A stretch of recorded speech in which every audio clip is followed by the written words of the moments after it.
Hello, I am Dhruv Pant and I would be reading the opening and closing paragraph of the novel The War of the Worlds by H. G. Wells for the reading assignment. Here is the opening paragraph of H. G. Wells' The War of the Worlds.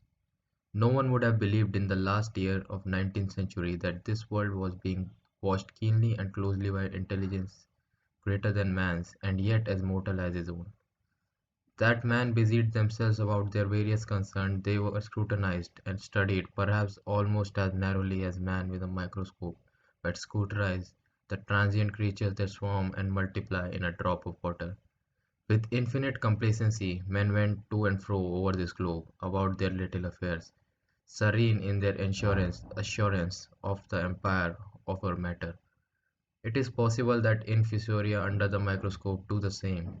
No one gave a thought to the older words of the space as source of human danger, or thought of them only to dismiss the idea of life upon them as impossible or improbable. It is curious to recall some of the mental habits of those departed days. At most, terrestrial men fancied there might be other men upon Mars, perhaps inferior to themselves and ready to welcome a missionary enterprise. Yet, across the gulf of space, minds that are to our minds as are to those of the beasts that perish, intellects, vast and cool and unsympathetic, regarded this earth with envious eyes, and slowly and surely drew their plans against us. And early in the 20th century came the Great Disillusionment.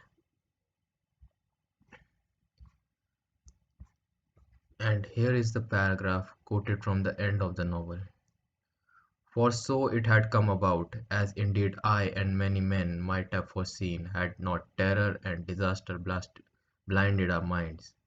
These germs of diseases have taken toll of humanity since the beginning of things, taken toll of our pre-human ancestors since the life began here. By the virtue of this natural selection of our kind, we have developed resisting power. To no germs do we succumb without a struggle, and to many those that cause putrefaction in dead matter, for instance, our living frames are altogether immune. But there are no bacteria in Mars, and directly these invaders arrived, directly they drank and fed, our microscopic allies began to work their overthrow. Already when I watched them, they were irrevocably doomed, dying and rotting away, even as they went to and fro. It was inevitable. By the toll of 1 billion deaths, man has bought his birthright off the earth, and it is his against all comers. It would still be his, were the Martians 10 times as mighty as they were, for neither do men live nor die in vain.